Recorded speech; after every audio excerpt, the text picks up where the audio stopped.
यह वही पत्र है जिसको राजमिस्त्री ने जाना और की पर होगा, किसी दूसरे के द्वारा उद्धार नहीं, क्योंकि में और कोई रण नहीं लगे द्वारा उद्धार।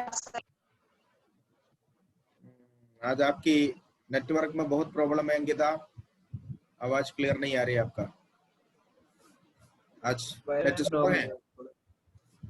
नेट स्लो है, आवाज क्लियर नहीं आ रही थी।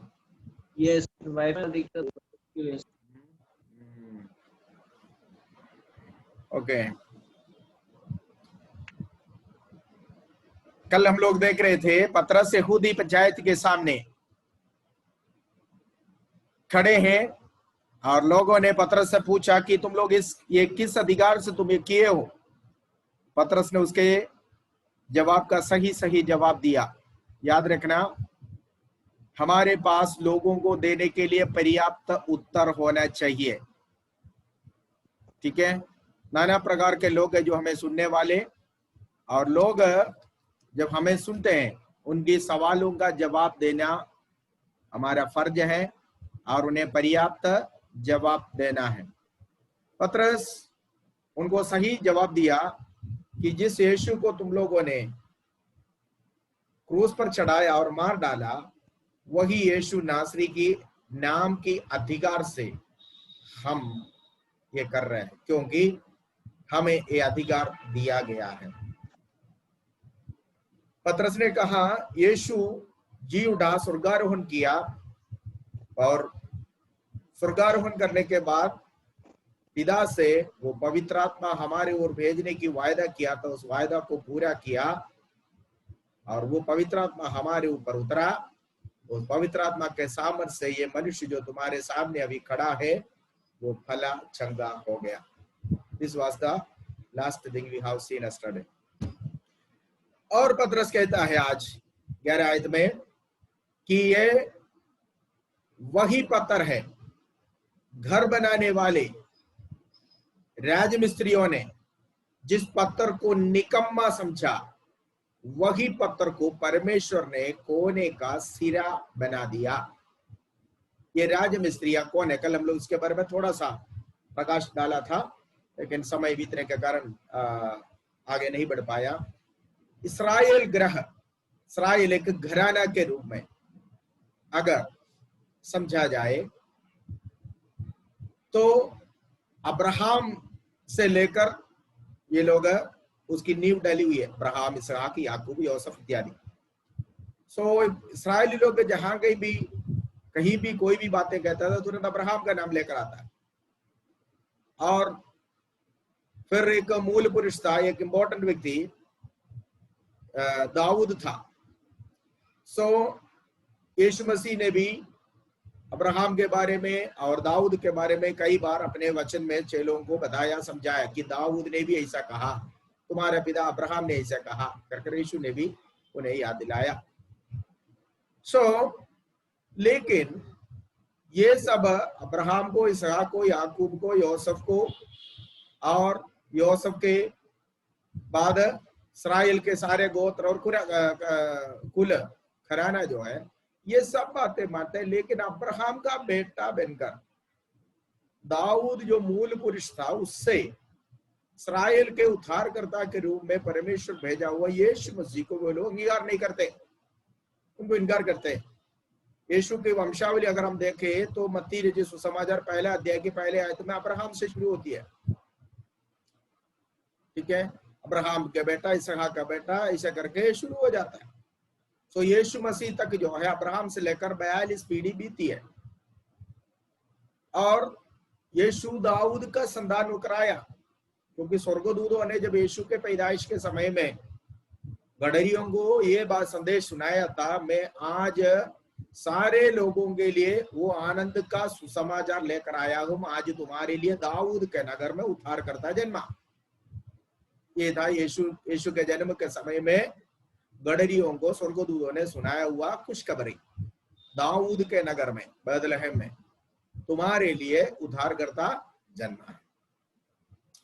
ओके, सो यहां पतरस कहता है इतनी सारे सबूत तुम्हारे हाथों में रखा हुआ व्यवस्था में होने के बावजूद भी, व्यवस्था के पुस्तक में होने के बावजूद भी, केवल इतना नहीं, मूसा ने भी व्यवस्था विवरण की पुस्तक में कहा था 28वें अध्याय में, मेरे बाद मेरे समान एक भाई को परमेश्वर हम तुम्हारे बीच में से वो खड़ा कर देगा। वो मूसा ने जिसके बारे में जिक्र कर दिया वो कौन है? यीशु ही है। ये सारे बातें पतरस खोल कर कह रहा है। कहने के बाद कह रहा है जिसको तुम लोगों ने, घर बनाने वालों ने, राजमिस्त्रियों ने बेकार पत्थर समझकर निकम्मा समझा, टाल दिया, परमेश्वर उसी को चुनकर उसी को फाउंडेशन स्टोन बना दिया, नींव बना दिया। आपको मालूम है सब घर, एक घर बनाने के लिए पहली बार जो पत्थर डालते उसको नींव का पत्थर डालते बोला जाता है, नींव। ठीक है, वो ऐसे वैसे पत्थर नहीं डालता, वो पत्थर छांट के परख के, ठीक है, मिस्त्रियों ने उस पत्थर को पसूली से और जो है अच्छी तरह उसको कूट के बढ़िया बनाकर पहला पत्थर डालते हैं, क्योंकि वो नींव का पत्थर कहा जाता है। यहाँ पर यीशु मसीह के बारे में दाऊद राजा ने भजन संहिता 128 उसका 22 आयत में शायद है ना, 22 में, यस 22 में दाऊद राजा ने कहा राज्य मिस्त्रियों ने जिस पत्थर को निकम्मा समझा उसी पत्थर कोने का सिरा बन गया। मतलब यहूदी लोगों ने, जो घर बनाने वालों ने जिस पत्थर अर्थात यीशु मसीह को निकम्मा समझा, उसके बिना इस्राएल ग्रह को बनाना कोशिश किया, लेकिन उसके बिना घर नहीं बन सकता, क्योंकि नींव का पत्थर उसी पर मकान या घर या बिल्डिंग स्थिर होता है। अगर नींव नहीं है तो कैसे तुम लोग स्थिर रहोगे? यीशु ने जब मंदिर में उपदेश दे रहा था, यहूदियों को बोला मैं अब्राहम से पहला हूं। तुम लोग अब्राहम तक जाते हो ना, तुम लोग कहते हैं कि हम अब्राहम के संतान हैं, लेकिन मैं अब्राहम से भी पहले था। इब्रानियों की पत्री जब हम पढ़ते हैं कि प्रेरित पौलुस प्रूफ करता है कि वो दूधों से भी पहले था, इवन दूधों की सृष्टि करने से पहले यीशु मौजूद था। आदि में वचन, ओमकार, ओम हम लोग सुनते हैं ना, लोग कहते हैं ओमकार का मतलब क्या है? वचन, वचन के द्वारा वचन उत्पन्न किया, वचन के द्वारा उत्पत्ति हुई। वचन, आदि में वचन था। ये कौन सी आदि है? ये सृष्टि से पहले की आदि। उत्पत्ति 1:1 में हम लोग सृष्टियों की आदि देखते हैं, आकाश की आदि, पृथ्वी की आदि, शुरुआत, पेड़ पौधे, समुद्रों की आदि। लेकिन यूहन्ना 1:1 में हम लोग सृष्टि की आदि नहीं है, बल्कि उत्पत्ति के पुस्तक में लिखा हुआ आदि से भी पहले आदि, मतलब फ्रॉम द वेरी बिगिनिंग, वो परमेश्वर की आदि को दर्शा रहा है। तो यीशु कह रहा मैं अब्राहम से भी पहले था। पौलुस प्रूफ करता है कि वो स्वर्गदूतों से भी पहले था। उनको है जो त्याग कर इस्राएली लोग अपना घर बनाने के लिए कोशिश किया, लेकिन दाऊद राजा ने कहा यह असंभव है। जिसको तुम लोगों ने त्याग दिया, जिस पत्थर को परमेश्वर ने उसको चुना, परमेश्वर ने उसको नींव के तौर पर खड़ा किया। अब नींव पर ही मकान खड़ा हो जाएगा। मतलब तुम्हारा उद्धार, तुम्हारी उन्नति, तुम्हारी आशीषें, तुम्हारा कोई भी काम यीशु के बिना नहीं हो सकता। ये पतरस का कहने का, प्रचार का निचोड़। पतरस कह रहा है कि परमेश्वर ने उसको परखा हुआ एक पत्थर के तौर पर चुना। पौलुस कहता है कि पहले से एक नींव पड़ी हुई है, उसको छोड़कर और कोई नींव नहीं डाल सकता। ये नींव किसने डाला? परमेश्वर ने डाला। परमेश्वर इस्राएल ग्रह को बनाने के लिए एक नींव डाली हुई है। अगर वो अब्राहम से इस्राएली लोग शुरू करता है तो पौलुस का कहना है कि अब्राहम से भी पहले जो था वो प्रभु यीशु मसीह उस घर का नींव बन गया है। अब्राहम मर गया, आज तक जी नहीं उठा। दाऊद मर गया, आज तक जी नहीं उठा, ठीक है, लेकिन जो मृत्यु के ऊपर भी जयवंत है, मतलब वो हमेशा का है। नींव 1 दिन 2 दिन 10 साल 50 साल के लिए नहीं होना चाहिए, नींव परमानेंट होना चाहिए, मतलब हमेशा रहने वाला, हमेशा जीवित रहने वाला, हमेशा का एक अस्तित्व नींव को होना चाहिए। इसलिए इस्राएल ग्रह का नींव परमेश्वर ने पहले से डाला हुआ है, वो प्रभु यीशु मसीह है। उसके ऊपर उसके साथ अन्य जीवित पत्रों के द्वारा इस घर का निर्माण होता है। सो प्रभु ने कहा उस पहले से पड़ी हुई नींव के अलावा और कोई नींव नहीं डाल सकता। सो कुछ यीशु मसीह से तुलना कर कर लिखा हुआ कुछ पत्रों के बारे में हम लोग देखेंगे, उसके बाद हम आगे बढ़ेंगे। कल हम लोग पढ़ा था, फिर से आज पढ़ेंगे 28 यशायाह नबी की पुस्तक 28 का 16 में। वहां पर हमने देखा कि परखा हुआ पत्थर को प्रभु ने नींव के तौर पर डाला है, यशायाह 28:16 कल हमने पढ़ा था। देन एफिसियों की पत्री 2:20 पढ़िए, एफिसियों की पत्री 2:20। अगर किसी के नेटवर्क अच्छा है, स्पीड है, आप पढ़ सकते हैं। आज अंकिता का नेटवर्क में कुछ प्रॉब्लम आ रही है, आवाज क्लियर नहीं आ रही है। किसी के नेटवर्क अच्छा है तो आप फटाफट निकाल कर पढ़िए एफिसियों की 2:20 या अंकिता पढ़ रही। प्रेरितों और भविष्यद्वक्ताओं की पर जिसके कोने का पत्थर मसीह स्वयं ही है, बनाए गए हो। देखो यहाँ पर लिखा हुआ है, फिर से पढ़िए बेटा, उस नींव पर और प्रेरितों और भविष्यद्वक्ताओं की नींव पर जिसके कोने का पत्थर मसीह स्वयं ही है, बनाए गए हो।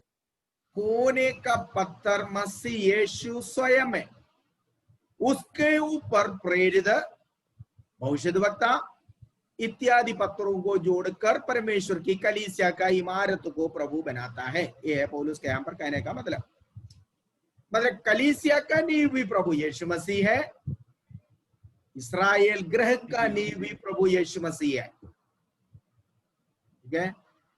देन मत्ती 21 उसका 42-44 पढ़िए, मत्ती 21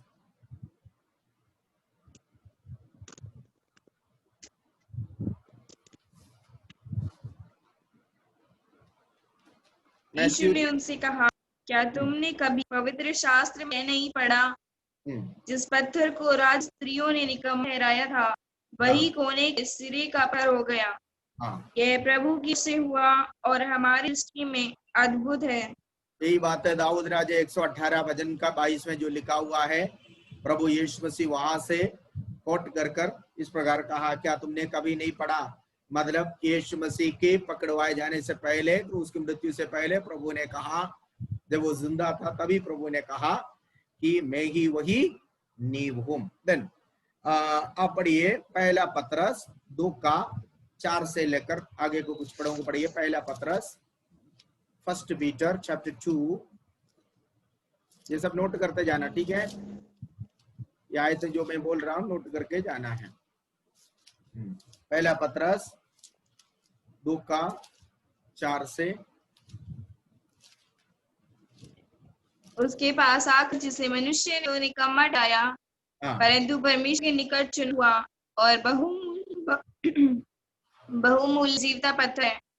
तुम भी आप जीवते पत्थरों के समान आत्मिक घर जाते हो, बहुमूल्य जीवित पत्थर, जिससे याजक का पवित्र समान बनकर ऐसे आत्म बलिदान पाओ जो यीशु मसीह के द्वारा पेश होगा है। उसके पास आकर जिसे मनुष्यों ने तो निकम्मा ठहराया, परंतु परमेश्वर के निकट चुना हुआ और बहुमूल्य जीवित पत्थर है। इसके बारे में यशायाह 28 में हमने देखा, परखा हुआ पत्थर। उसके पास आकर, किसके? यीशु के पास आकर, जिसे मनुष्यों ने निकम्मा ठहराया, यीशु को मनुष्यों ने त्याग दिया, निकम्मा ठहराया, लेकिन परमेश्वर का वो चुना हुआ और बहुमूल्य जीवित पत्थर है। तुम भी आप जीवित पत्रों के समान आत्मिक घर बनते जाते हो। उनके पास आकर, जो जीवित पत्थर है, Jesus is the living stone, जीवित पत्थर है, ठीक है। और वो जीवित पत्थर यीशु के पास आकर तुम भी जीवन प्राप्त कर देखा, उस जीवित पत्थर के संपर्क में आने के कारण तुम भी जीवन प्राप्त किया। कौन सा जीवन? आत्मिक जीवन, अनंत काल का जीवन। यीशु ने कहा, मैं इसलिए आया हूं कि उन्हें जीवन मिले और बहुतायत का जीवन मिले। यूहन्ना 10 में हम लोग पढ़ते हैं। यीशु ने कहा, चोर किसी और काम के लिए नहीं आता, बल्कि खाद करने के लिए और मार डालने के लिए आता, लेकिन मैं आया हूं कि उन्हें जीवन मिले और अबंडेंट लाइफ, बहुतायत का जीवन मिलने के लिए आया। यहां पतरस कहता है, तुम उस जीवित पत्थर जिसको मनुष्यों ने निकम्मा समझा, निकम्मा ठहराया, त्याग दिया, तुम उस पत्थर के पास आकर जीवित पत्थर बन गए हो। ठीक है, जीवित पत्थर। ये पत्थर का जरूरत क्या है? इमारत बनने के लिए पत्थर ही तो चाहिए। कौन सी इमारत बने? जीवित इमारत, परमेश्वर का ग्रह, परमेश्वर का ग्रह कलीसिया, वो जीवित पत्थरों से अर्थात आत्माओं से बनता जाता है, ईंट पत्थरों से नहीं, सीमेंट से नहीं, बल्कि परमेश्वर का मंदिर, परमेश्वर का निवास स्थान, परमेश्वर का कलीसिया, वो जीवित पत्थरों से बनता है। हम कलीसिया जो समझते हैं वो बिल्डिंग को कलीसिया समझते हैं। कोई भी बिल्डिंग कलीसिया नहीं होता। इमारत ईंट पत्थरों से बनाया हुआ इमारत में प्रभु वास नहीं करता है। परमेश्वर वास करने के लिए चुना हुआ, बनाया हुआ निवास स्थान अपनी कलीसिया है, जो जीवित पत्थरों से, जीवित पत्थरों का मतलब है बोलने वाले पत्थर। यीशु ने कहा, जब बैतफागा से लेकर वो यरूशलेम की ओर जा रहा था, चेलों ने होशन्ना होशन्ना कहा, तब सदूकियों ने और फरीसियों ने आकर बोला कि इनको बोलो ये चुप रहे। यीशु ने बोला, अगर ये चुप रहे तो ये पत्थर मेरे लिए चिल्ला उठाएंगे। रास्ते में दोनों साइड में जो पत्थर रखा हुआ था, यीशु ने उन पत्थरों की ओर इशारा कर बोला, अगर ये चुप रहे, ये पत्थर मेरे लिए चिल्ला उठाएगा, है ना। तो यीशु का निवास स्थान जो है वो कलीसिया, कलीसिया ईंटों से पत्थरों से नहीं बनता, बल्कि आत्माओं से बनता। वो आत्मा है। यहाँ पर पौलुस पतरस जो कहता है जीवित पत्थर, इन जीवित पत्थरों के द्वारा आत्मिक ग्रह का निर्माण होता है, जिसकी नींव यीशु स्वयं है, जो एक जीवित पत्थर है। उस जीवित पत्थर के साथ संपर्क में आने के कारण हम भी जो पाप में मरे हुए थे, हम जो निर्जीव थे, पाप के कारण जीवन खो गया था, हम उस पत्थर, जीवित पत्थर के संपर्क में आने के कारण जीवन अर्थात बहुतायत का जीवन अर्थात आनंद जीवन प्राप्त किया।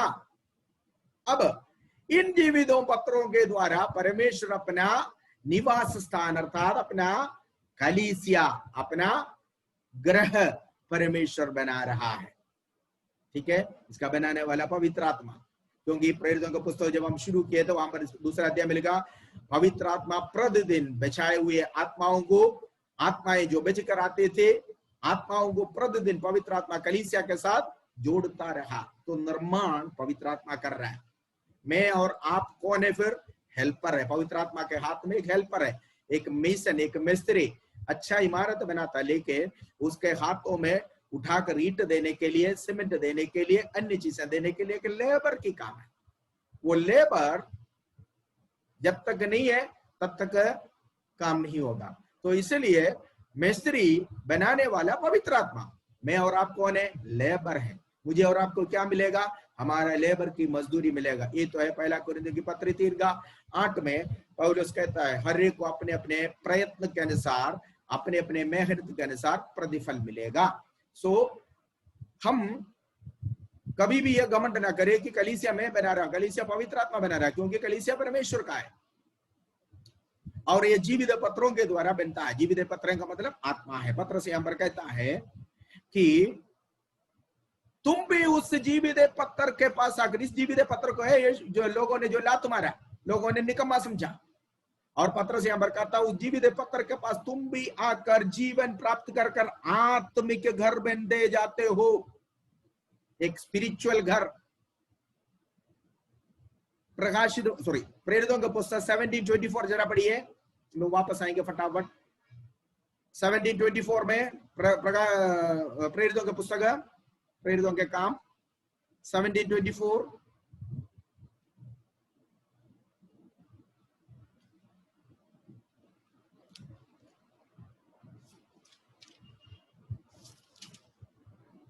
जिस परमेश्वर ने पृथ्वी और उसकी सब वस्तुओं को बनाया, वह स्वर्ग और पृथ्वी का स्वामी कर हाथ के बनाए हुए मंदिरों में नहीं रहता।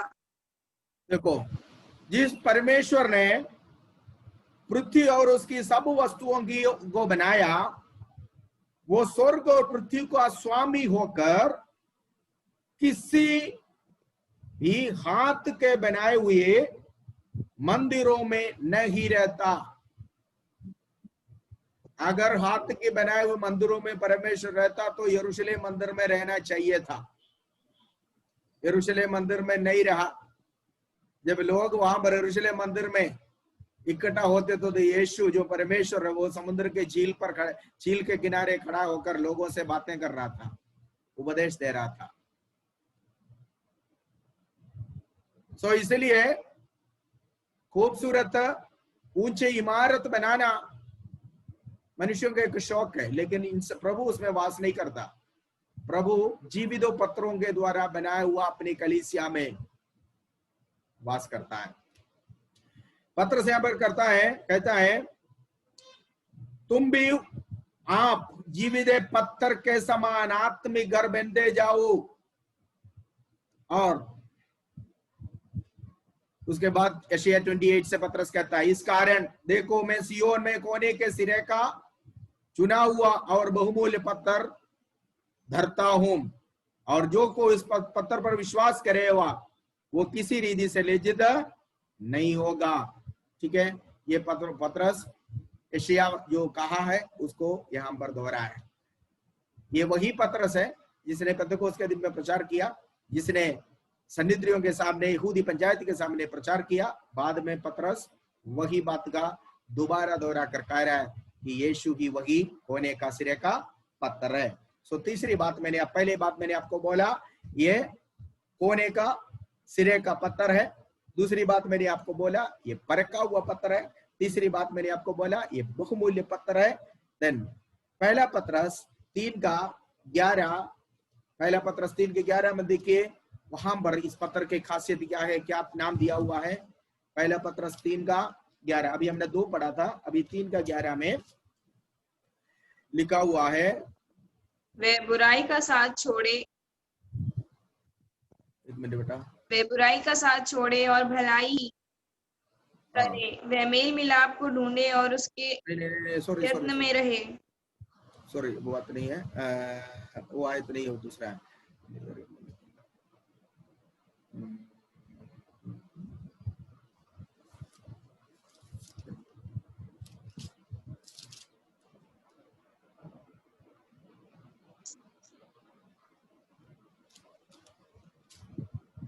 हम आप पढ़िए साम भजन संहिता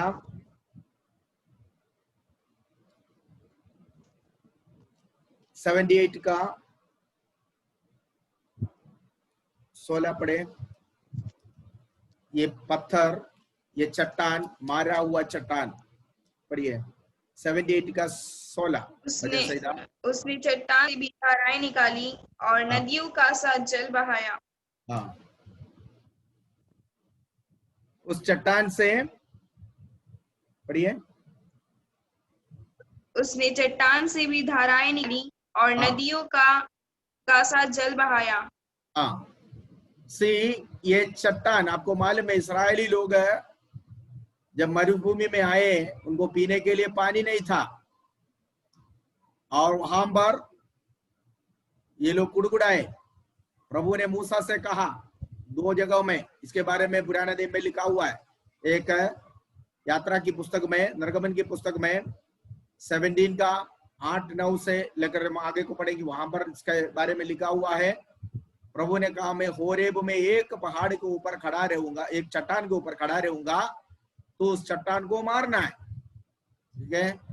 और मूसा इसी प्रकार किया, वो चट्टान फट के चट्टान से पानी निकला, लोग पानी पिया। उसके बारे में गिनती के पुस्तक 20वां अध्याय में भी हम लोग पढ़ते हैं। गिनती के पुस्तक 20 का 8 से लेकर 11 तक जब हम पढ़े, वहां पर मूसा दोबारा उस चट्टान को मारा। एक बार मारने के लिए बोला, 2 बार मारा। इस कारण मूसा कनान देश में प्रवेश नहीं कर पाया।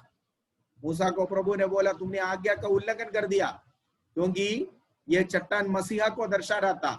तो ये चट्टान जो मारा है मसीहा का स्क्रिप्ट्स, मसीह यीशु के ऊपर पड़ी हुई मार को दर्शा रहा था। मसीहा 2 बार क्रूस पर नहीं चढ़ाएंगे, मसीहा 2 बार नहीं मारे जाएंगे, मसीहा 2 बार नहीं दुख उठाएंगे। पर मूसा ने उसको दोबारा फिर किया। परमेश्वर का क्रोध मूसा के द्वारा मूसा की ओर फटक उठा। पौलुस बाद में, पौलुस उस चट्टान के बारे में जो लिख के आता है, कहता वो चट्टान मसीहा था। पहला कुरिन्थियों की पत्री 10 का 3 आप पढ़िए। पहला कुरिन्थियों 10 का 3-4 पढ़िए।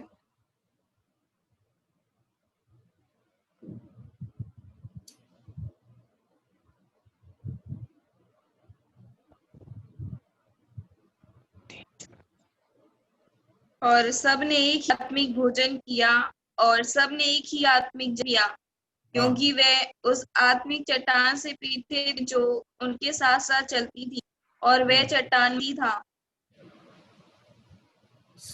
वे सब एक ही चट्टान से जल पिए, एक ही आत्मिक चट्टान। देखा, वो चट्टान को पत्र पौलुस यहाँ पर आत्मिक चट्टान कहता है। कौन सा था वो आत्मिक चट्टान जो उनके साथ साथ चलता रहता था?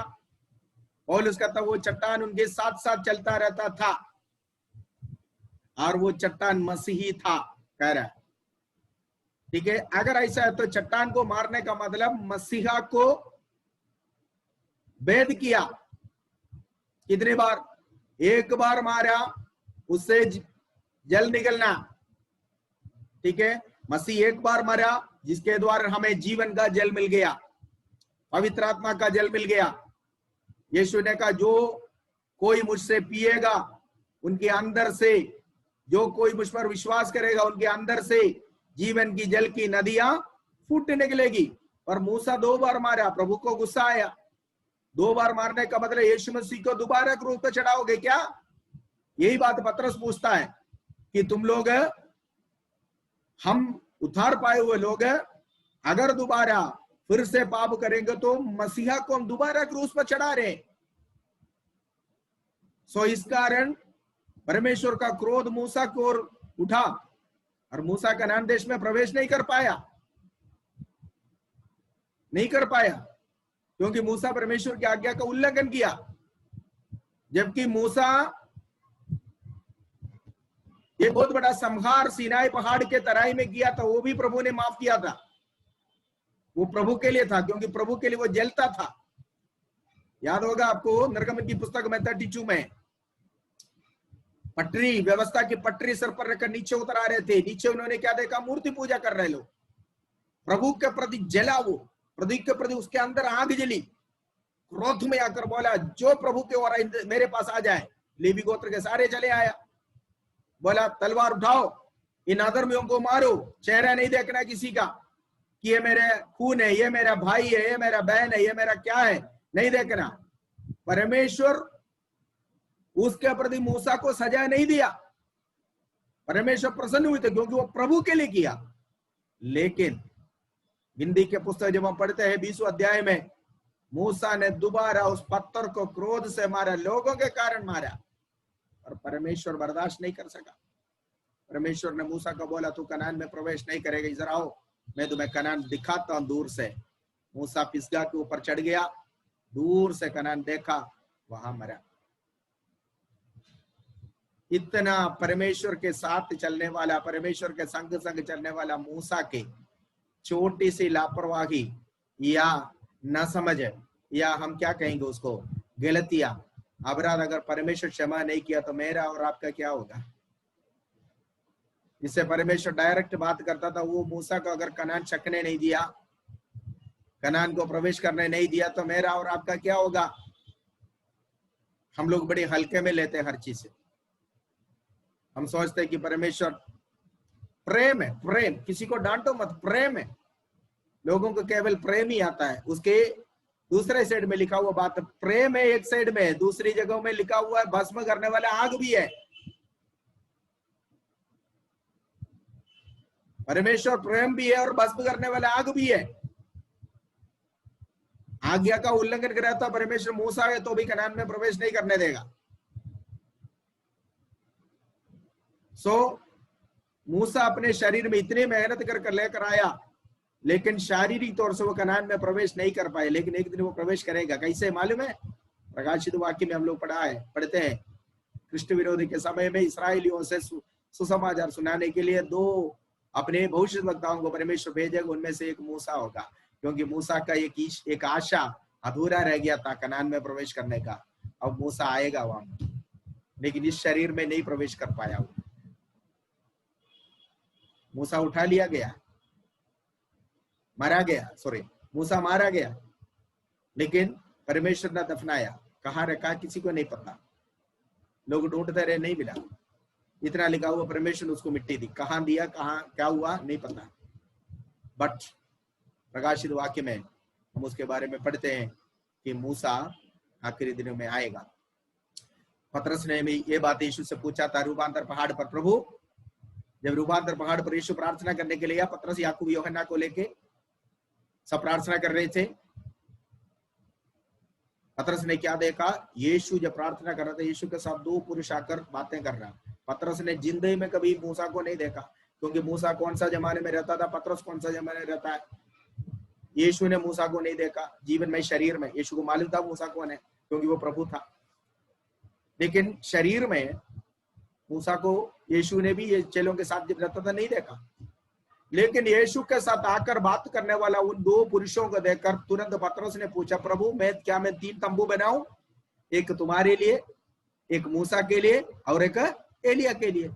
मूसा और एलिया को पतरस ने इससे पहले देखा नहीं, तो कैसे इनकी शक्ल देखकर पता चला? तो पतरस को परमेश्वर ने प्रकाशन दिया था। मूसा के बारे में जो सुना है, उसके अपीयरेंस में, उसके जो है प्रकट होने में पतरस को पता चला ये मूसा ही है और ये एलिया ही है। इसलिए उन दोनों का नाम लेकर पूछा, प्रभु यहाँ पर ठहरना अच्छा है, इस पहाड़ पर, इस जगह में ठहरना अच्छा है, क्या मैं आपके लिए 3 तंबू बनाऊं? ये पूछा है। सो मेरा कहने का मतलब, वो चट्टान जो पौलुस कहता है कुरिन्थियों की पत्री में, वो मारा गया था मरुस्थल में, जिसको लोगों को प्यास बुझाने के लिए जिससे पानी निकली, वो मारा हुआ चट्टान भी यीशु था। ठीक है। सो पतरस का कहना है पुराना नियम में पूरा इस पत्थर के बारे में जिक्र है, तुम लोग उस वचन को समझे नहीं है। लेकिन हमारे जमाने में, हमारे समय में वो पत्थर हकीकत में, जीवित पत्थर हकीकत में मनुष्य के रूप में ईश्वर हमारे सामने प्रकट हो गया। तुम लोगों ने उसको पहचाना नहीं है, उसके स्वभाव से, उसकी कामों से, उसकी आदतों से तुम लोगों ने उसको पहचाना नहीं है। तुम जानबूझकर पाप किए हो उसको क्रूस पर चढ़ाकर। वो पत्थर मजबूत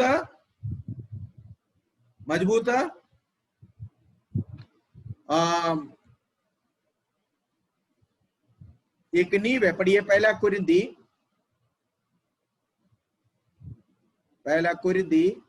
3:11 पढ़िए। अभी हमने 10:4 पढ़ा ना, पहला कुरिन्थी 3:11 पढ़िए।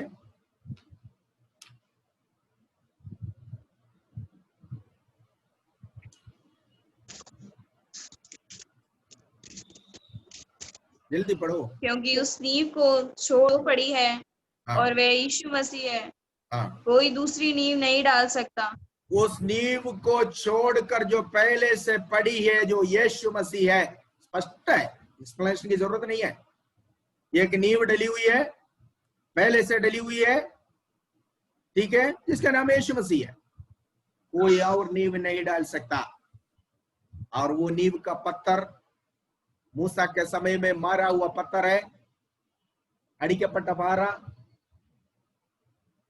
the rock which was cleft,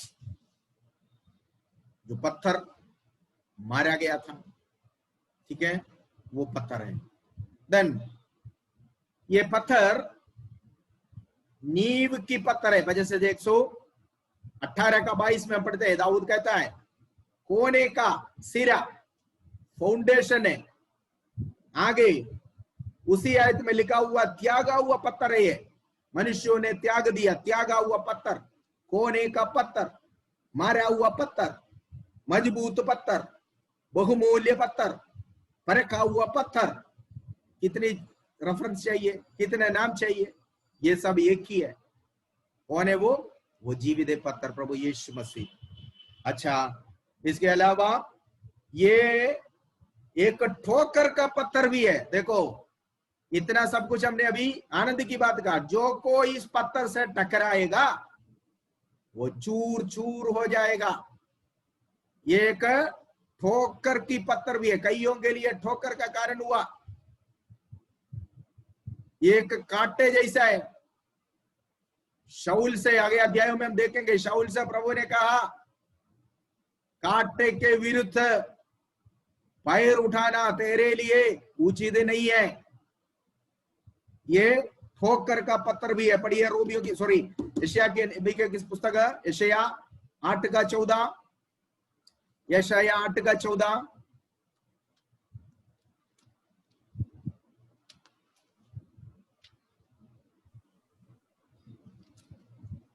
और वह शरणस्थान होगा, परंतु इज़राइल के दोनों घरानों के लिए ठोकर का पत्थर और ठेस की चट्टान, और यरूशलेम के निवासियों के लिए फंदा और जाल होगा। ठोस और बहुत से लोग ठोकर खाएंगे, वे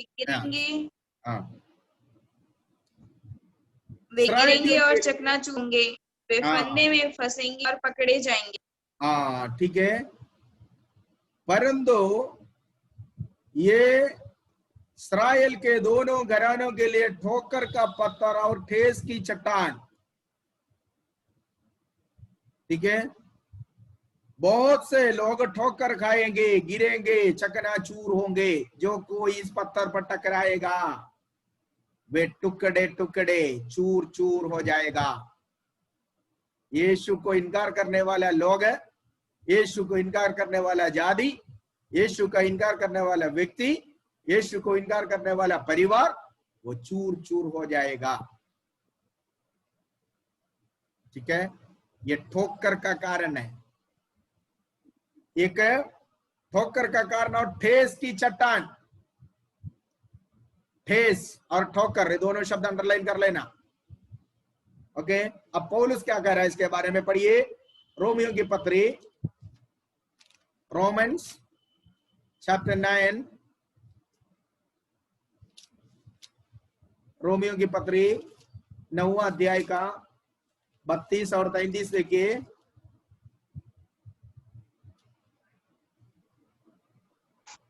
किस लिए? इसलिए कि वे विश्वास नहीं परंतु मानो कर्मों से खोज करते थे। उन्होंने उस ठोकर के फर पर ठोकर खाई, जैसा लिखा है, देखो मैं सियोन में एक ठेस का पत्थर और ठोकर खाने की चट्टान का हूँ, और जो उस पर विश्वास करेगा वह लज्जित ना होगा। इसके बारे में हम लोग अभी पढ़ा है। उन्होंने विश्वास नहीं किया, इस कारण यशाया में हम लोग ने अभी अभी देखा 8वां अध्याय में, जिन्होंने विश्वास नहीं किया वे उनकी अविश्वास के कारण क्या हो गया? ठोकर खाया। यीशु पर विश्वास न करने के कारण वे ठोकर खाया, तो यीशु उनके लिए एक ठोकर का कारण बना। और यशाया नबी के पुस्तक 8 का 14 में लिखा हुआ वही आयत को दोहराते हुए पौलुस यहां पर कहता है, और एक ठेस लगने का पत्थर मैं सियोन में डाला हूं, और ठोकर खाने की चट्टान, ठेस लगने की पत्थर और ठोकर खाने की चट्टान। पौलुस कहता है, रोमियो की पत्री आपको मालूम है कि ज्यादातर यहूदी लोग कैसे परमेश्वर के सन्मुख से गिर गया, परमेश्वर से उनका रिश्ता कैसे टूट गया, ये सबको प्रकट करते हुए लिखने वाला एक पत्री है। सो यहाँ पर ज्यादातर यहूदियों की पराजय, यहूदी लोगों के प्रभु के सन्मुख से दूर रहना या गिर जाना इत्यादि बातें उनकी कारण समेत लिखा हुआ है। पत्रस पौलुस यहाँ पर कहता है कि और ठोकर खाने की चट्टान जो कोई उन्होंने उस ठोकर के पत्थर पर ठोकर खाई और गिर गया। यहूदी लोगों का गिरने का कारण आपको मालूम है, यहूदी लोग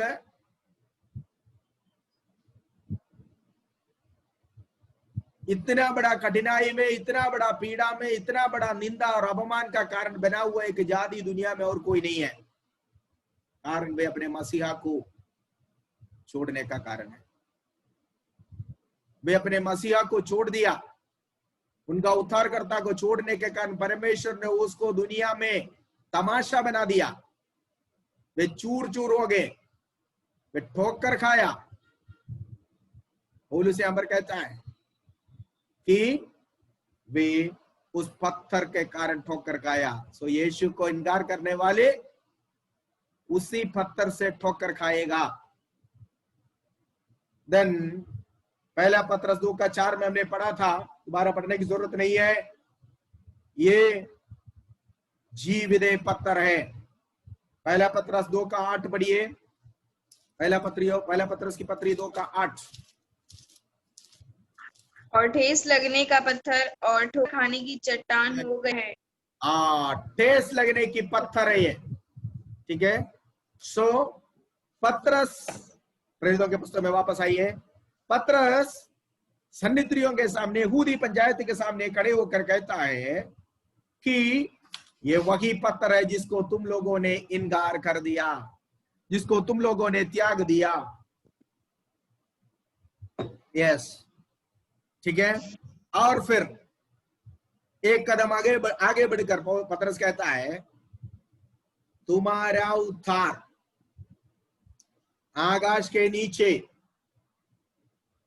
पृथ्वी में मनुष्यों के बीच में उद्धार के लिए दिया हुआ और कोई दूसरा नाम नहीं है। मतलब प्रभु यीशु मसीह पर विश्वास करने के अलावा एक मनुष्य या मनुष्य जाति होकर स्वर्ग में जाने के लिए, स्वर्ग प्राप्त करने के लिए और कोई दूसरा नाम परमेश्वर ने नहीं दिया गया है। ठीक है, 12वीं आयत में हम लोग पढ़ा है इस प्रकार, हम आकाश के नीचे लोगों के बीच में उद्धार पाने के लिए और कोई दूसरा नाम नहीं दिया है। यीशु के नाम के द्वारा सिर्फ लोगों की शारीरिक बीमारी की चंगाई नहीं होती, बल्कि उनकी आत्मिक जीवन की आत्मिक बीमारी भी ठीक होता है।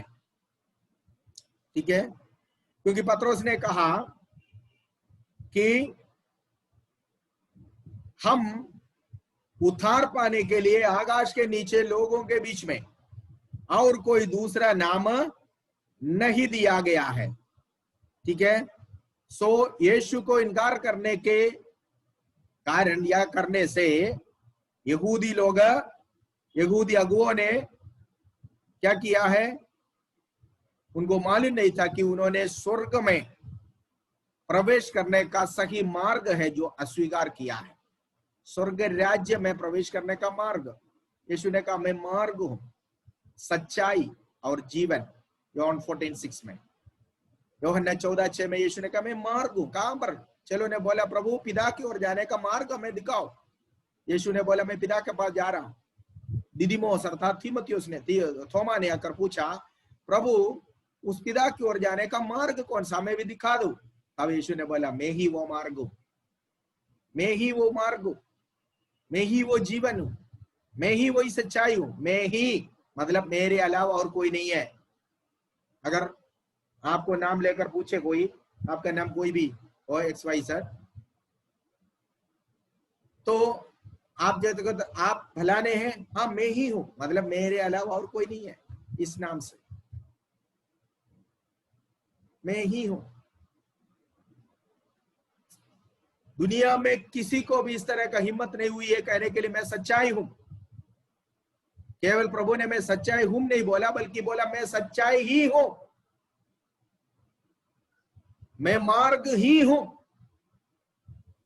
मैं रास्ता ही हूं प्रभु पर पहुंचे, पिता के पास पहुंचने का, स्वर्ग में पहुंचने का। पिता कहां पर है? स्वर्ग में। इसलिए यीशु ने प्रार्थना सिखाया था इस पर, हे हमारे बाप तू जो स्वर्ग में है। पिता स्वर्ग में है। स्वर्गीय पिता के पास जाने का रास्ता मैं ही हूं, क्योंकि जिसने मुझे देखा उसने पिता को देखा, मेरे अलावा और कोई पिता के पास नहीं पहुंचता, यीशु ने कहा। पत्रस यहां पर कहता है कि तुम लोग उस मार्ग को इनकार करने के द्वारा स्वर्ग राज्य का प्रवेश तुम लोग अपने आप को निश्चित कर दिया। स्वर्ग राज्य में जाने का रास्ते को तुम लोगों ने इनकार कर दिया, क्योंकि स्वर्ग के नीचे मनुष्यों में और कोई दूसरा नाम नहीं दिया गया जिसके द्वारा हम उद्धार पाए। ओके, किसी दूसरे व्यक्ति में उद्धार नहीं है। कुछ लोग पूछते हैं, ये बात सच भी है, कि तुम लोगों को क्यों इतनी आपत्ति हो रही है? हम लोग अपने धर्म का प्रचार नहीं करते। हम लोग कभी भी लोगों को ये नहीं कहते कि हमारा धर्म ग्रंथ है जी, आप पढ़ लो।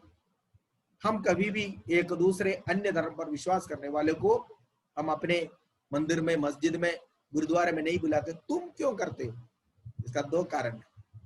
नंबर 1, यहां पौलुस पत्रस कहता है उद्धार पाने के लिए आकाश के नीचे लोगों के बीच में और कोई दूसरा नाम नहीं दिया गया। नंबर 1।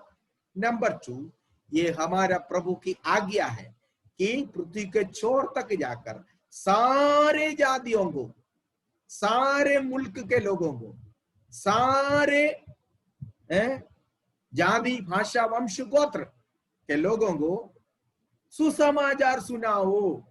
ये हमें दिया हुआ ऑर्डर है, आज्ञा है।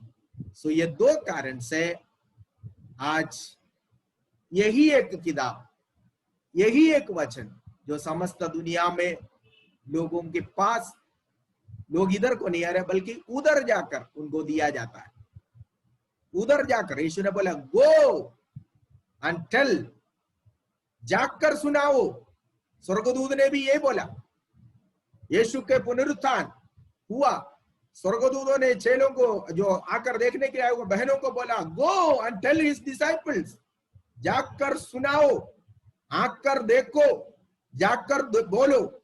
आकर क्या देखे? कि वो जिस जगह में रखा हुआ था वो जगह अभी खाली है, खुली हुई कब्र। आकर देखो, come and see, go and spell, that is gospel. जाकर देखो, आकर देखो, जाकर बोलो। ये था पुनरुत्थान में स्वर्गदूतों ने उन स्त्रियों को दिया हुआ संदेश। आकर देखो, जहां पर उसको रखा है वो यहां नहीं है, क्योंकि वो जी उठा। ये बातें पहले तुम आकर देखो, आकर उसका गवाह बनो, इन बातों की गवाह बनो, परखो, जानो, जांचो, आकर देखो, कम एंड सी। उसके बाद go and tell, go and spell, that is gospel. जाकर बताओ। क्या जाकर बताना? जो कुछ तूने आकर देखा है, जो कुछ आपने आकर देखा वो जाकर बताना। यीशु ने भी यही बोला चेलों को, go to all the nations, इसलिए तुम सारे जातियों के पास जाकर सुसमाचार सुनाओ। यही एक कारण है हम लोग परमेश्वर का वचन अन्य लोगों को भी बांटने का, बोलने का कारण नहीं है। नंबर 1, आसमान के नीचे लोगों के बीच में मानव जाति उद्धार पाने के लिए कोई और मार्ग नहीं है सिवाय प्रभु Yeshu Masih. Number 2, this is the last commandment of the Lord.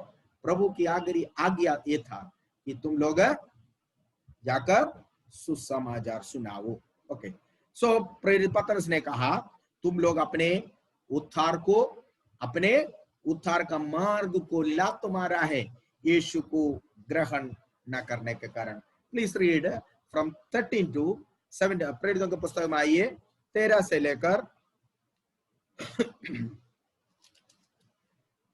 13 से लेकर 20 तक पढ़िए, 13 से 20। जब उन्होंने पतरस और यूहन्ना का साहस किया और यह जाना कि ये अनपढ़ और साधारण मनुष्य हैं, हाँ, तो आश्चर्य किया। फिर हम्म, उनको पहचाना कि ये यीशु के साथ रहे हैं। हाँ, उस मनुष्य को जो अच्छा हुआ था उनके साथ खड़े देखकर वे हाँ, विरोध भी कुछ ना कह सके, हाँ, परंतु उन्हें सभा के बाहर जाने की आज्ञा देकर आपस में विचार करने लगे, हम इन मनुष्य के साथ क्या करें, क्योंकि यरूशलेम के सब रहने वालों पर प्रकट है कि इनके द्वारा एक प्रसिद्ध चिन्ह दिखाया गया है और हम उसका इनकार नहीं करते, परंतु इसलिए कि यह बात लोगों में और अधिक फैल ना जाए, हम उन्हें धमकाएं कि वे इस नाम से फिर किसी मनुष्य से बातें ना करें। हाँ, तब उन्हें बुलाया और चेतावनी देखकर यह कहा, यीशु के नाम से कुछ भी ना बोलना और न सिखाना।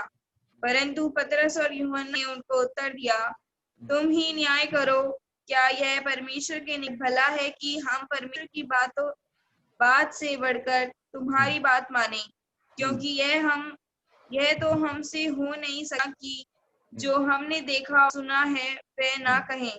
हाँ, ठीक है। सी पतरस अभी यहूदी पंचायत के सामने है, जहाँ जो सदूकियों और फरीसियों से मिला हुआ दोनों ग्रुप के लोग वहां पर है।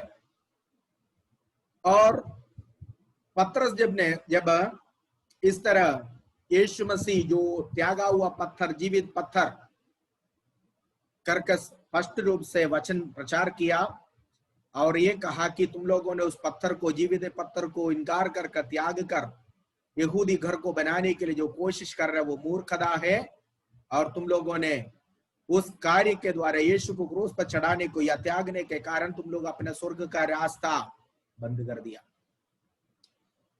तब इन लोगों को मालूम चला कि 13वीं आयत में वे शहीद हो गए कि पतरस और यूहन्ना का हियाव को देकर, धैर्य को देकर।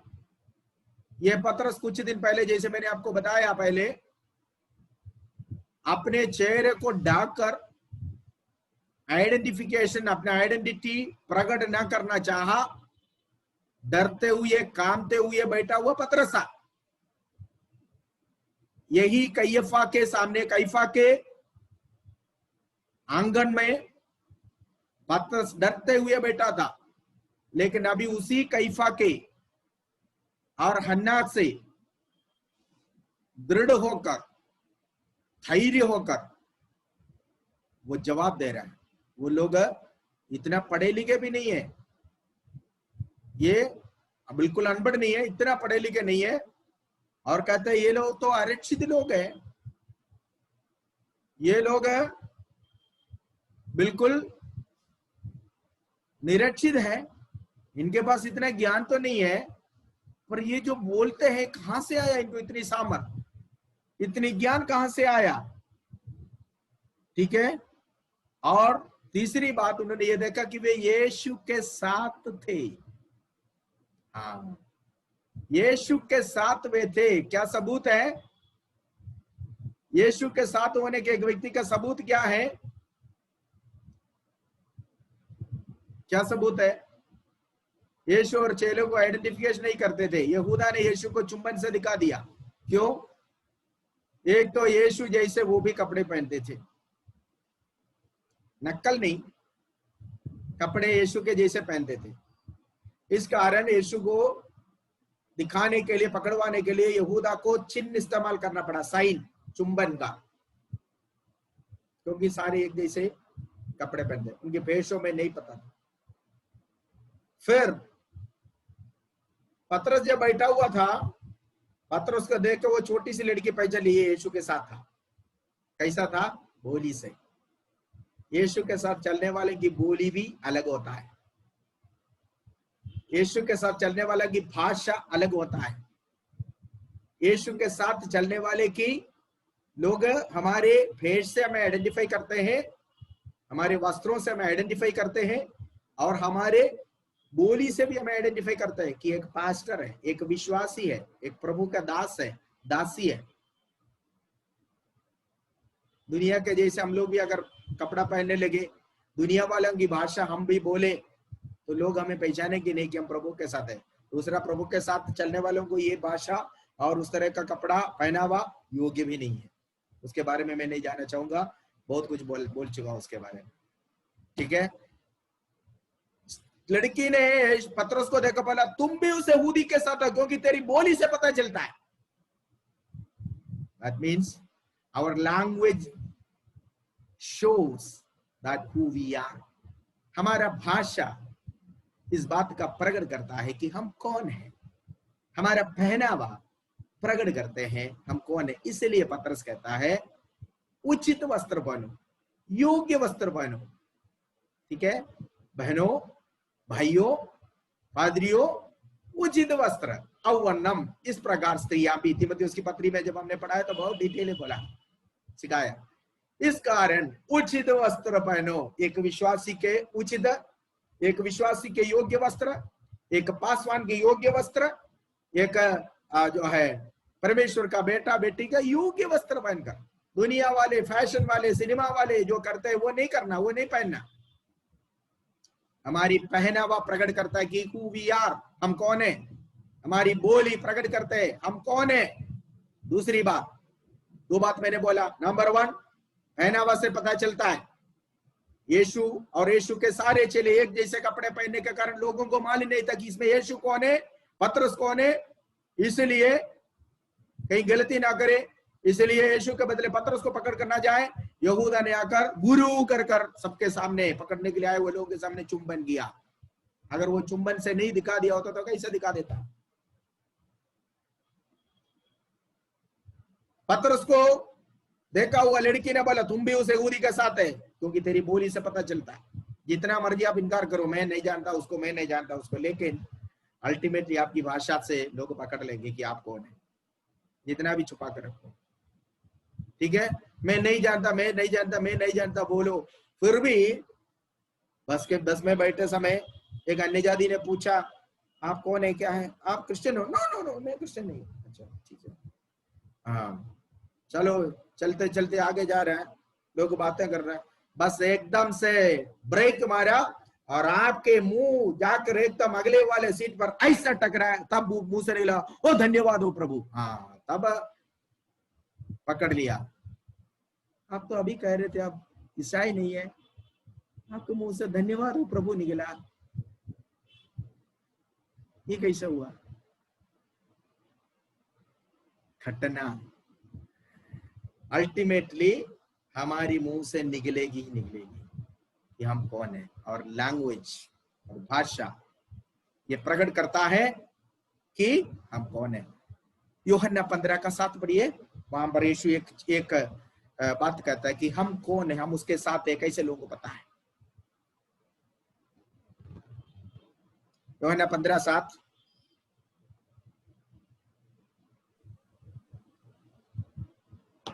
यदि तुम मुझ में बने रहो और मेरा वचन तुम में बना रहे तो जो चाहो मांगो और वह तुम्हारे लिए हो जाएगा। यदि, पढ़िए पढ़िए पढ़िए पढ़िए, फिर से पढ़िए। यदि तुम मुझ में बने रहो, मुझ में बने रहो, यदि तुम मुझ में बने रहो और मेरा वचन तुम में बना रहे तो जो चाहो मांगो और वह तुम्हारे लिए हो जाएगा। बस बस बस, मुझ में बने रहो और मेरा वचन तुम में। पतरस साधारण अशिक्षित व्यक्ति है, लेकिन वो यीशु के साथ कैसे पता चला? पतरस के अंदर बना रहा हुआ वचन के कारण, क्योंकि पतरस से निकला हुआ वचन तीर के नाई लोगों के हृदय को छेद कर दिया। और पतरस यीशु में बने रहने वाला और यीशु का वचन पतरस के अंदर बना रहता था। वचन हमारे अंदर बना रहेगा तो पता चलेगा कि हम प्रभु के साथ हैं। यदि हम प्रभु में बने रहे और प्रभु का वचन हमारे अंदर बने रहे, दोनों बातें होने चाहिए। तो बातों बातों में, जैसे मैंने अभी एक घटना के बारे में बोला, पता चलेगा कि ये मसीह है। यूहन्ना 8:31 पढ़िए, जॉन 8:31, जल्दी पढ़िए, आज हमें इस चैप्टर को खत्म करना, फटाफट पढ़िए। तब यीशु ने उन यहूदियों से जिन्होंने उस पर विश्वास किया था कहा, यदि तुम मेरे वचन में बने रहोगे तो सचमुच मेरे चेले ठहरोगे। यदि तुम मेरे वचन में बने रहोगे, सचमुच में तू मेरा चेला, चेला तो साथ रहता है। यदि तुम मेरे वचन में बने रहोगे, if you abide in my words, abide, वचन में बने रहना, पतरस के मुंह से निकला हुआ वचन है जो उन लोगों को ये कहने के लिए प्रूफ दिया कि पतरस यीशु के साथ था, क्योंकि यीशु का वचन पतरस के अंदर था, यीशु की सामर्थ पतरस के ऊपर था, क्योंकि उनकी हियाव देकर, उनकी धैर्य को देकर, और वे अशिक्षित थे, साधारण लोग थे, फिर भी उन्होंने कहा ये यीशु के साथ था। क्यों? क्योंकि असामान्य सामर्थ्य इसके ऊपर है, एक बहुत बड़ा शक्ति इसके ऊपर है। दूसरा, ये मुंह खोलेगा तो पूरा वचन ही बताता है, मतलब यीशु का वचन इसके अंदर था।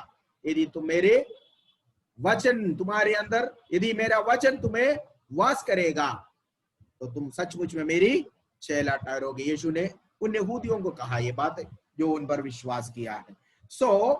ये देखकर प्रेरितों के पुस्तक में वापस आइए।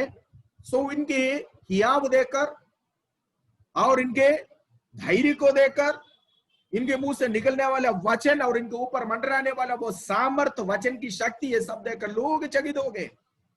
और दूसरी बात, चंगा पाया हुआ व्यक्ति एक जीवित सबूत के तौर पर उनके साथ खड़ा है।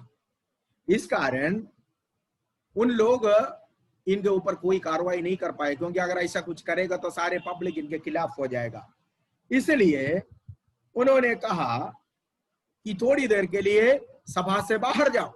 पतरस और यूहन्ना को बाहर कर दिया, आपस में सलाह मशवरा किया, अभी हम इनके ऊपर कोई ऐसा कड़ी कार्रवाई ना करे, क्योंकि पब्लिक पूरा उनके साथ है, लोग हमारे विरुद्ध में हो जाएगा। इसलिए उनको डांट कर भेजते कि आगे कोई इस नाम से प्रचार नहीं करना, धमका देंगे, धमकी देंगे, ठीक है, उनको धमका कर भेजेंगे।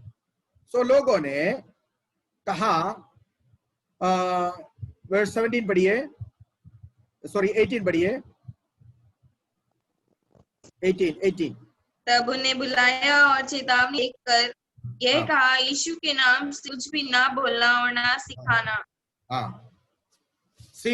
उन्होंने ये धमकी दिया उन्हें कि आगे कोई इस नाम से कोई भी बातें नहीं कहना।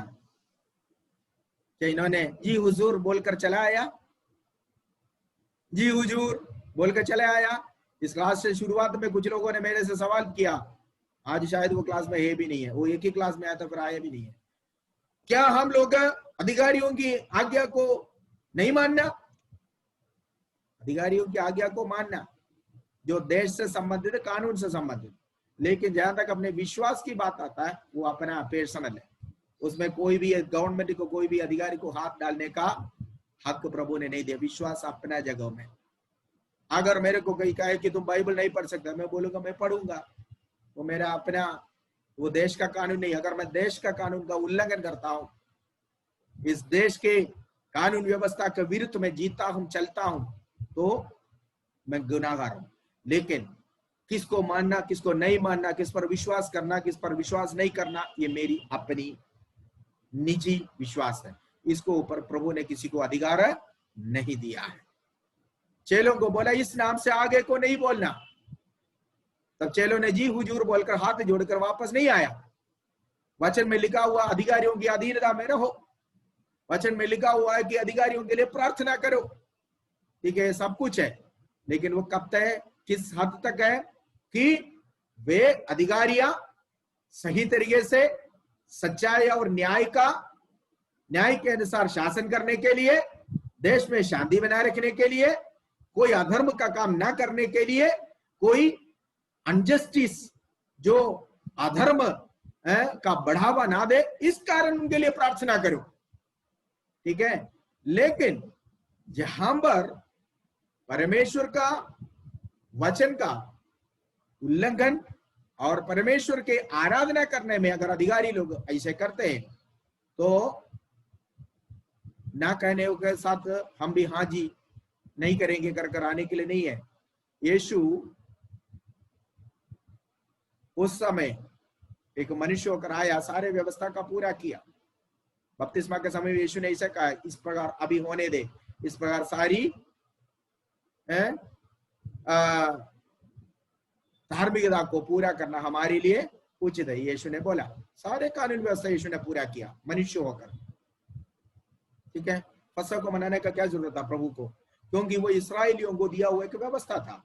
प्रभु जब एक मनुष्य होकर आया, एक मनुष्य होकर वो शबत में गया था, मंदिर में गया था, वचन पढ़ता था, प्रार्थना भी करता था और मूसा के द्वारा दिया हुआ हर कानून का वो पालन भी किया। लेकिन जबकि वो सारे कानून मसीह में पूरा हुआ, मूसा को दिया हुआ सारे व्यवस्थाएं यीशु मसीह आने से पहले की शैडो था, और यीशु मसीह हकीकत में जब आया तो वो सारे व्यवस्था यीशु में पूरा भी हो गया। फिर भी यीशु गया, क्यों? फर्ज निभाने के लिए, मनुष्य होने के बाद। सो देश का कानून को मानना हमारा फर्ज है। पर इन्होंने क्या बोला कि आगे को इस नाम से प्रचार नहीं करना। तब चेलों ने बोला, हमें प्रभु से बढ़कर आपको मानना उचित है या नहीं, ये आप खुद सोचो। और लास्ट में उन्होंने बोला, हम ये काम नहीं करेंगे। वर्स 20 पढ़िए, 20। क्योंकि यह तो हमसे हो नहीं सकता कि जो हमने देखा और सुना है वह ना कहें। ये हमसे नहीं हो सकता। देखो, पतरस ने आकर देखा, वो स्वर्गदूत ने बोला आकर देखो, जाकर बोलो उनको आकर देखे। मरियम और मगदलिनी दोनों, मरियम मगदली और दूसरे मरियम, दोनों मरियम ने जाकर सुनाया, यीशु जी उठा। ये पतरस और यूहन्ना दौड़ा, पतरस पहले पहुंचा, आकर जाकर देखा। क्या देखा? खाली यीशु के लोथ पे लिपटा हुआ कपड़े वहां पर देखा। यीशु वहां नहीं है। आकर देखा हुआ लोग चुप नहीं रह सकता। जिन्होंने यीशु को परखा, जिन्होंने यीशु मसीह का पुनरुत्थान का गवाह बना, जिन्होंने यीशु मसीह का स्वर्गारोहण का गवाह बना, जिन्होंने यीशु मसीह का वचन ग्रहण किया, वे धमकियों के सामने चुप रहने वाला नहीं है। उनको कोई चुप करा भी नहीं सकता, क्योंकि ये आग में पैदा हो गया हुआ है। पेंतकोस्त के दिन में परमेश्वर ने आत्मा की आग की वर्षा भेजा था। ये आग में उत्पन्न हो गया हुआ कलीसिया, आग में स्थापित हो गया हुआ कलीसिया। ठीक है, वो सामर्थ पाया हुआ पतरस कहता है, हम ये कदापि नहीं करेंगे, जो हमने देखा और जाना हम उसके बारे में चुप ना रहेंगे, चुप न रहेंगे। ठीक है, पतरस और यूहन्ना ने यहूदी अगुवाओं को आज्ञा दी, आज्ञा को ग्रहण नहीं किया, बल्कि क्योंकि उनका प्रभु उनको इसके विपरीत आज्ञा दिया था। प्रभु की आज्ञा है, go and preach the gospel to all the nation. प्रभु की आज्ञा जाकर सारे जातियों को सुसमाचार सुनाने का है। और यहाँ पर न्याय शास्त्री लोग कहते हैं, सदूकी लोग कहते हैं, फरीसी कहते हैं, यहूदी पंचायत कहते हैं कि मत बोलना। पतरस ने बोला, इसका विपरीत आज्ञा है जो हमें प्रभु ने दिया है, मत्ती 28 में। ठीक है, इसलिए पतरस ने उन अगुओं को कहा, हम तुम्हारी आज्ञा नहीं मान सकते, नहीं मान सकते, क्योंकि हम लोगों को, हमें लोगों की आज्ञा से बढ़कर, मतलब मनुष्यों की आज्ञा से बढ़कर, आपकी आज्ञा से बढ़कर परमेश्वर की आज्ञा को पूरा करना है, करना चाहिए। इसलिए हम आपकी आज्ञा को नहीं मानेंगे। नया नियम के अन्य पदों में हम लोग जब पढ़ते हैं, ये आज्ञा दिया गया है कि हमें अधिकारियों को अधीनता में रहे। रोमियो की पत्री में, पतरस की पत्री में ये सब लिखा हुआ है, जैसे मैंने आपको बताया। लेकिन हमारे अधिकारी परमेश्वर के द्वारा दी गई आज्ञा का अगर विरोध करते हैं, तो उस स्थिति में हमें आज्ञा नहीं मानना चाहिए।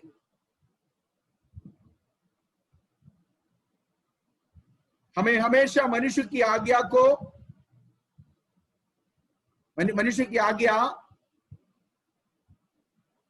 परमेश्वर की आज्ञा से बढ़कर नहीं मानना चाहिए, बल्कि परमेश्वर की आज्ञा को मनुष्य की आज्ञा से बढ़कर मानना चाहिए। यही है चेलों ने जो किया है। ठीक है, so I think just 10 to 15 minutes more है। ओके, आगे पढ़िए, 22 से पढ़िए, 21 से 21 से पढ़िए। तब उन्होंने उनको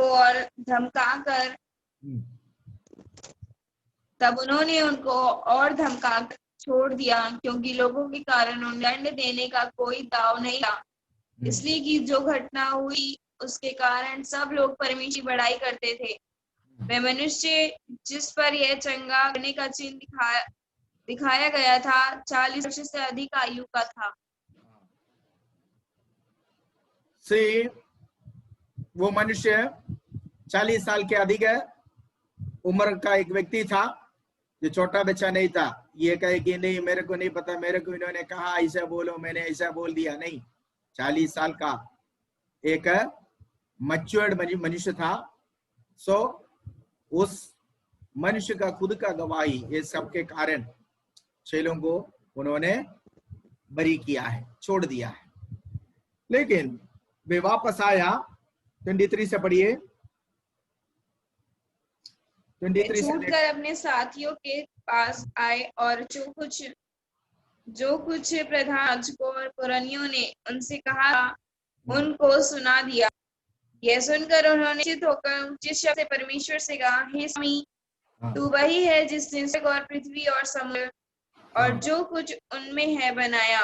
तूने पवित्र आत्मा के द्वारा अपने सेवक हमारे पिता दाऊद के मुख से कहा, अन्य जातियों ने भूल क्यों मचाया और देश देश के लोगों ने क्यों व्यर्थ बातें सुनी। प्रभु और उसके मसीह के विरोध में पृथ्वी के राजा खड़े हुए और हाकिम एक साथ इकट्ठे हो गए, क्योंकि सचमुच तेरे सेवक यीशु के विरोध में, जिसका तूने अभिषेक किया, हेरोदेस और पुन्तियुस पिलातुस भी अन्य जातियों और इस्राएलियों के साथ इस नगर में इकट्ठे हुए, कि जो कुछ पहले से तेरी साथे और मती से ठहरा था वही करें।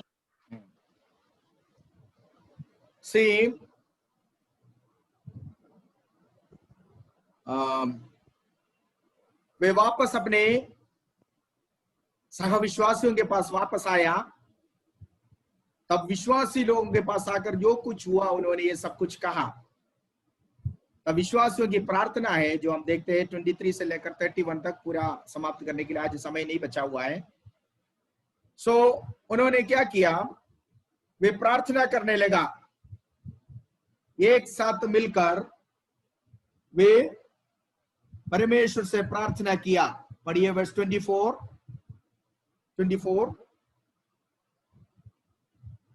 सब 24 पढ़िए। वे यह सुनकर उन्होंने होकर ऊंचे शब्द से परमेश्वर से कहा, हे स्वामी, तू वही है जिसने स्वर्ग और पृथ्वी और समुद्र और जो कुछ उनमें है बना। वे एक मन होकर प्रार्थना किया। प्रेरितों के पुस्तक में ये शब्द कई बार आते हैं, एक मन। प्रार्थना में यूनिटी, प्रार्थना करने से नहीं होता, एकता के साथ प्रार्थना करना। वो फैमिली प्रेयर हो, अन्य प्रेयर हो, किसी भी प्रकार की प्रार्थना हो, प्रार्थना में एकता होना बहुत जरूरी है। यीशु ने कहा, अगर तुम में से कोई 2 जन एक मन होकर किसी भी बात के लिए प्रार्थना करे तो पिता पुत्र में महिमा पाने के लिए मैं तुम्हें दूंगा। तो प्रार्थना करने से नहीं, बल्कि एक मन होकर प्रार्थना करना। ठीक है, बहुत लंबी बात है, लंबी सब्जेक्ट है ये। एक आयत के अंदर बहुत सारे मतलब आत्मिक मोतियां छुपा हुआ है। प्रार्थना के विषय में याकूब 5वां अध्याय में पढ़ते, एलिया हमारे समान मनुष्य था, लेकिन एलिया ने जब प्रार्थना किया तब 3.5 साल तक वर्षा नहीं हुई। फिर जब प्रार्थना किया तब वर्षा हुआ। लेकिन आज हमारे सामने क्यों नहीं होता है? हमारे समान मनुष्य था। एलिया की प्रार्थना कितना लंबा था। आज लोग सोचते हैं कि लंबा चौड़ा 2-2 किलोमीटर दूरी पर प्रार्थना करने में प्रभु प्रसन्न होता है। प्रभु उसके बारे में कहता है, अन्य जातियों के समान तुम क्या नहीं करना है? बक बक नहीं करना। आपने देखा होगा लोग गाड़ी में बैठ के गिनता है, ऐसे ऐसे देखा है? देखे हो? ये सब देखा करो कभी कभी, है ना? ऐसे एक राउंड हो गया, 40 या 50 मोती है, उसके बाद फिर शुरू करता है। क्या मिला? क्या मिला? कुछ लोगों को बोलो खाने के लिए, प्रार्थना के लिए, पास्टर जी आप प्रार्थना कीजिए, ब्रदर आप प्रार्थना कीजिए, आसमान और पृथ्वी के मालिक खाली के शुरू हो जाता है। प्रभु जी वो दुकानदार को आशीष देना, वो चक्की जहां से आटा निकले उनको आशीष देना, वो चावल जहां से निकला उसको आशीष देना, वो खेत जहां पर ये पैदा हो गए उसको आशीष देना। मतलब शुरू हो गया। इतने में खाना ठंडा हो गया, मक्खी आकर बैठ गया, अपना काम कर गया। लंबा चौड़ा प्रार्थना आधा घंटे में किया। खाना खाने के बाद तुरंत पेट में डिसेंट्री हो गया, पेट खराब हो गया। क्यों? क्योंकि मक्खी आकर इसके ऊपर अपना काम कर गया, तुमने वो खा लिया। प्रार्थना कर खाने के बावजूद भी बीमार हो गया। ठीक है, लंबा चौड़ा प्रार्थना करने से नहीं होता। यीशु ने कहा तुम लोग अन्य जातियों के समान बक बक नहीं करना। प्रार्थना एक बहुत बड़ी सब्जेक्ट है। फिर क्या करना? Right to the topic. कुछ व्यवस्था है प्रार्थना करने के लिए। एक चुंगी और फरीसी दोनों आया। चुंगी लेने वाले फरीसी ने क्या बोला? प्रभु आपको मालूम है मैं हफ्ते में 2 दिन उपवास रखता हूं, मैं जीरा में दशवांश देता हूं, मेथी में दशवांश देता हूं, मैं उसमें दशवांश देता हूं, मैं ये करता हूं। आपको मालूम है कि मैं इस फरीसी के न समान नहीं है, मैं हर बार आत्मिक संगति में आता हूं, मैं ये करता हूं वो करता हूं। बड़ा लंबा चौड़ा पूरा खर्रा पूरा लिस्ट प्रभु के सन्मुख में पहुंचा दिया। चुंगी लेने वाला दूर खड़े कर, हे प्रभु मुझे क्षमा करो क्योंकि मैं पापी हूं, मैं स्वर्ग की ओर देखने के लिए भी योग्य नहीं हूं। प्रभु ने कहा उस चुंगी लेने वाला जो अधर्मी और पापी है लोगों के नजर में, परमेश्वर ने उसको धर्मी ठहराया और उसका प्रार्थना प्रभु ने सुन लिया। लंबा चौड़ा प्रार्थना करने से नहीं है। प्रार्थना का एक तरीका, यहाँ पर चेलों ने एक मन होकर प्रार्थना किया, एक चित्त होकर प्रार्थना किया। एलिया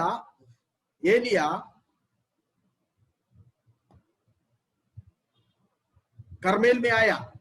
याद रखना, एलिया की प्रार्थना से पहले एलिया ने जो किया उसमें समय लगा, उसमें समय खर्च किया।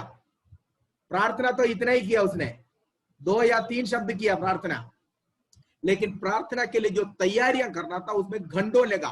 क्यों?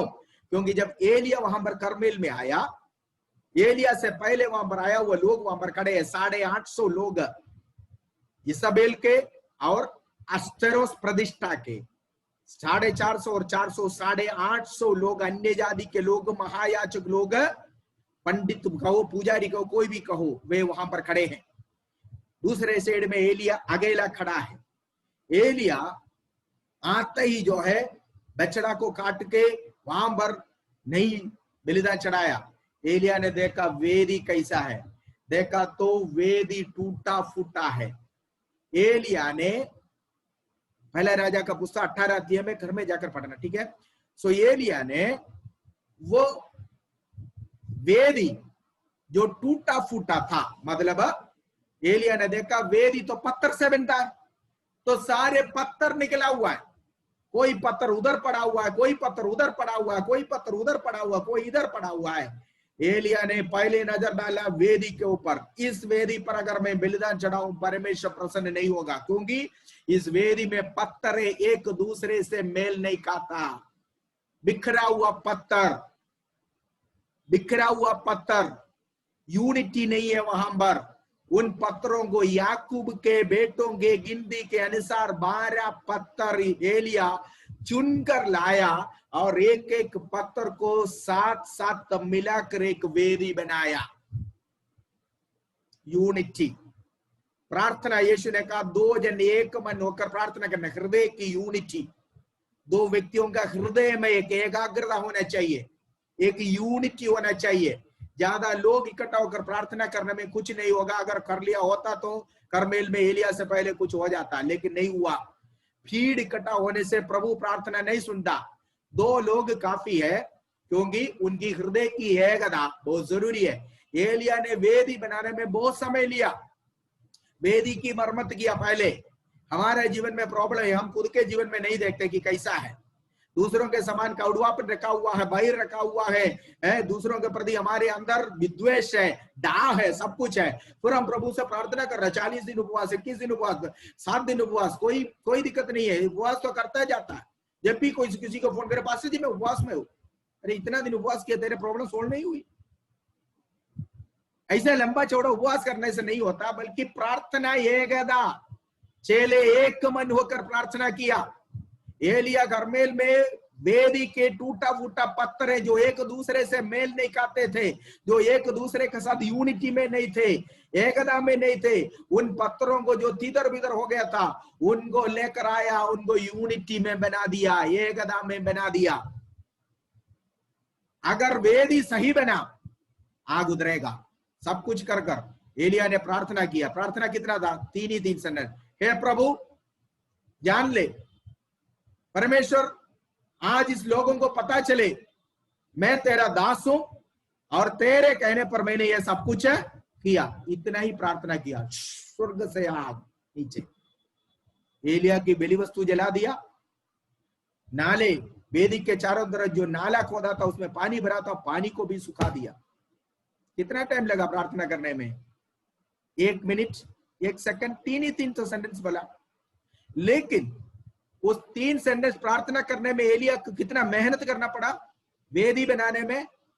दिस इज व्हाट, यही एक रीजन जो हमारे प्रार्थना को जवाब ना मिलने का, प्रार्थना प्रभु ना सुनने का कारण नहीं है, क्योंकि हमारा वेदी टूटा फूटा है। चेलों ने एक मन होकर प्रार्थना किया। कंटिन्यू करेंगे कल, अगर प्रभु के आगमन देर हो गया तो। एक मन होकर प्रार्थना किया, तब वहां पर अद्भुत कार्य हुआ है। परमेश्वर वचनों के द्वारा आशीष दे।